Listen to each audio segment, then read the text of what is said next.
Bylsma towards the end of his career or his time in Pittsburgh tried to do that, and it just completely and totally backfired on him because he played favorites. Yeah. I mean, as much as you love the guy personally, Tyler Kennedy got more ice time than people who never got a chance, and you looked at it and was like, what does Kennedy have that we're missing? There must be something that Bylsma sees, right? He had the amazing ability to shoot the puck right at the goalie's chest. Yes, I mean, every time. Pinpoint accuracy on that.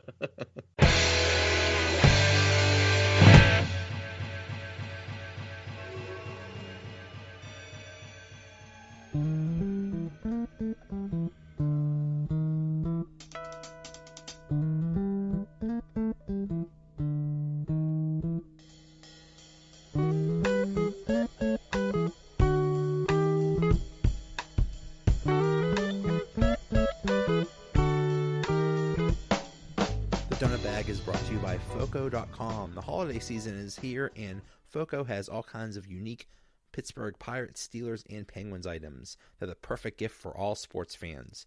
Order today at Foco.com for guaranteed shipping before Christmas. Be the MVP of gift giving this holiday season. And for a limited time, if you buy one bobblehead, you get the second one 25% off.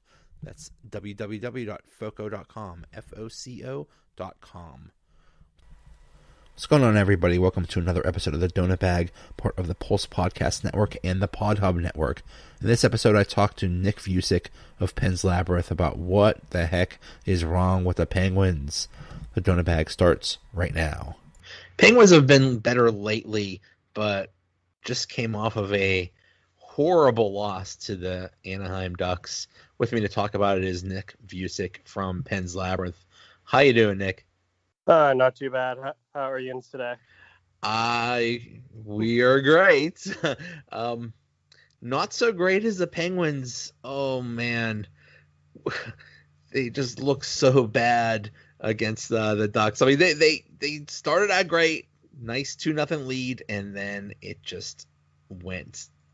Well, it's terrible. The story of the Penguins this season, Jekyll and Hyde. Yeah. I've never seen a team who knows how to play well and can do it, and then just completely shuts it off. It's like you're watching, the 98 Detroit Red Wings 1 minute, and then the 74-75 Washington Capitals, the worst record in the league history, the next. And it's quite possibly the most frustrating hockey I've ever watched. Just unbelievably inconsistent. You're right. I mean, before the loss last night to the Ducks, they beat the Kings 4-3 and they beat the Bruins 5-3 and looked great. Before that, they lost to the Blackhawks, basically the worst team in the league, 6-3. You just never know what you're gonna get with them, and I don't. Do you think even they know what's going on? I honestly don't think anybody knows what's going on, and this is where the problem is there's so many problems with this team that not one fix will do it. And I don't think they know. They can't fix it from a structure standpoint. They can't fix it from an organizational standpoint. A lot of people obviously say fire Sullivan, especially during the losing streak, but that wouldn't have solved it. We still would have had the same personnel who isn't getting the job done. It doesn't look like they care on team defense half the time.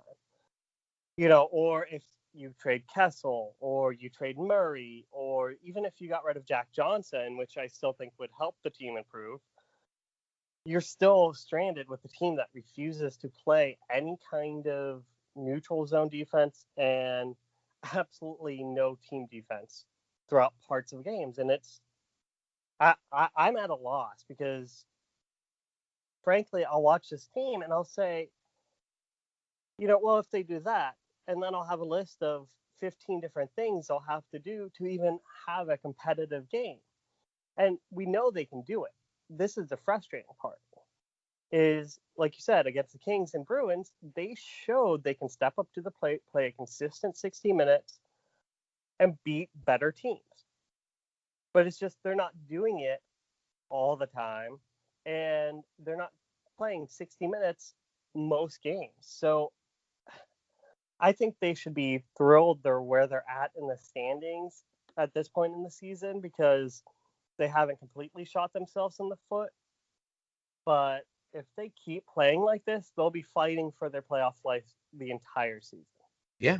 Yeah, I mean, I believe they're currently out of a playoff spot. I think they're in the 9th position or something like that. Yeah, they're tied with the Islanders for the 3rd Metro spot. Wow.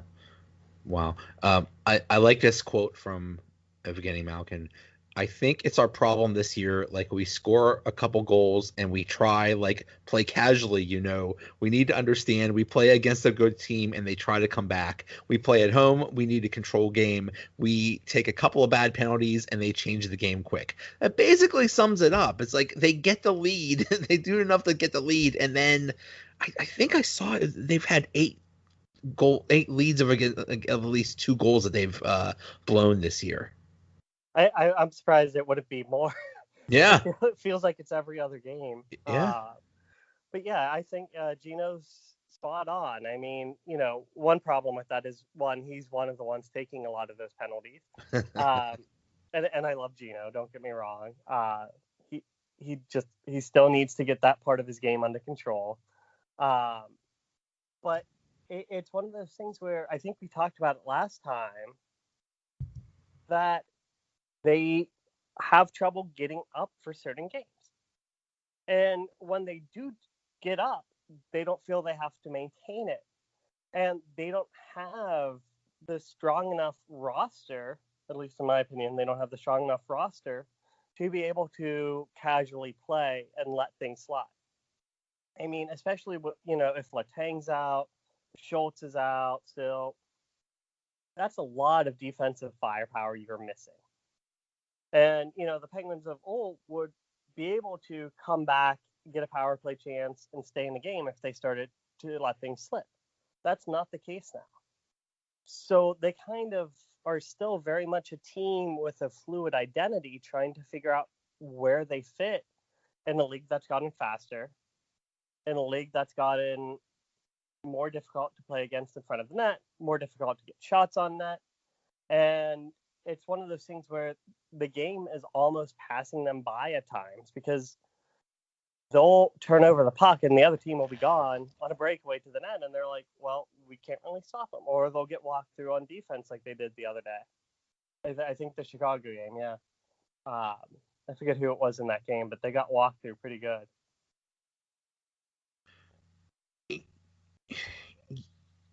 Yeah, it's you mentioned people are saying fire Sullivan, and that's ridiculous and probably won't happen. But there's something to the concept of, when Sullivan started, they had this idea of speed, and they a couple years ago they got faster and faster, and they took the league by storm because nobody else was doing that. Now everybody else is doing that. They are no longer the fastest team in the league. And are they still trying to play the same system that's just not working anymore? Well, I mean, here's the thing. There's 2 pieces I want to talk about. And one is, I'm not even sure they're in the top 10 of fastest teams in the league anymore. Yeah.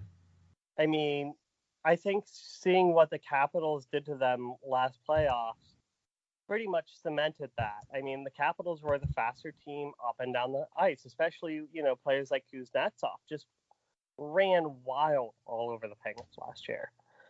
But this year, especially this year, the Penguins got slower in the offseason. Yeah.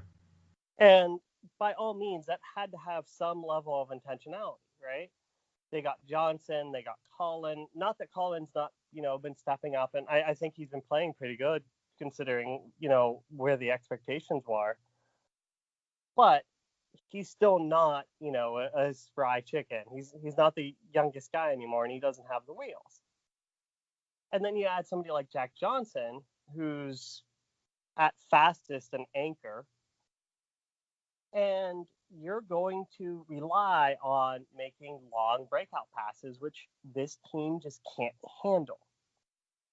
Sullivan, one of the things he really implemented in the beginning was the first strong breakout pass, right? You would spring Hagelin, you would spring Kessel, Malkin, Crosby. They would just go right down, one pass right down the ice.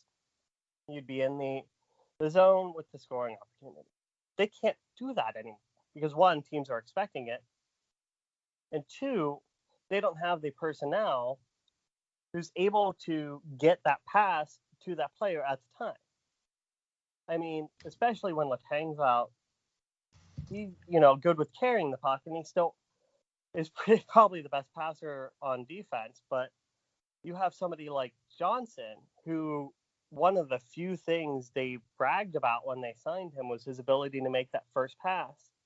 It's just not even close. He misses so many passes. He puts it off the boards. He puts it right into a defender's stick. It's just, they keep trying to play a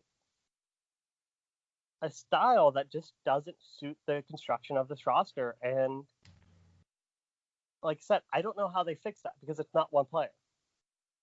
Sure, they could get rid of Johnson. I don't think they need to get rid of Colin. I think, he's perfectly fine on the fourth line in the role that he's been playing. But they need to figure out a way, if they're not going to be able to play, skate for skate with another team, how do you beat them through the zones? How do you maintain puck control? How do you do the basic fundamental things that allow you to get scoring opportunities? It's one of those things. They never struggle often for shots.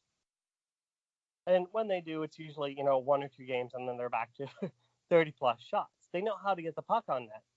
The problem is the opportunities are just so disparate. It's some games they'll have, 15 good scoring chances in what seems like one period. Other games, they'll go the entire game with maybe getting 5 throughout the entire game. And it's like, they just need to be able to make consistent passes, breaking out of the defensive end, and it's just not happening. And I mean, this entire team was built from the back end out. So the fact that can't happen is kind of putting the brakes on everything. And then you have the forwards coming back into the play to make defensive plays, being pulled out of position, and then the entire game is thrown off. And it's really slowing things down for the Penguins and making them even more of a slow team than they are built to be. Yeah. What about Brassard? Is it just not working on this team? It seems like when they want him to be the third line center, but he doesn't want to do that. And the only time he looks to be anything near effective is when he's on Sid's line.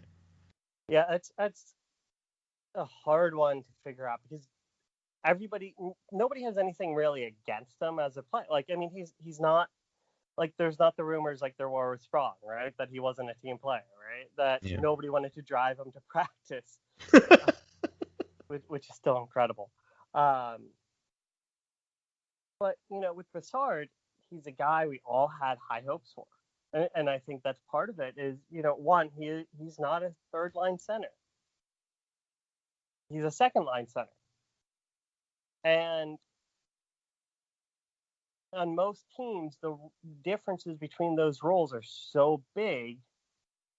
Third line centers are, and Brassard's known to be a responsible center, but being a responsible second line center is completely different than being a third line two-way center, which is what they're expecting of him. And he can do it, and he can do it well, but it's just not meshing on the team right now. And I think if the right deal came along where you could figure out a third line center and maybe another deal, and you could get something of worthwhile value for Brassard, I don't think it would hurt to explore. Because, I mean, we're paying fair value for him right now on what should be a tremendous bargain. Yeah. His contract is great for what he should be providing. It's just not coming anywhere close because it's just not there. And it's kind of unbelievable that he wouldn't fit well against worse pairings and against, the fourth line of the other teams, or the first offensive lines of the other teams. And you would think he would have more opportunities, and it's just not there.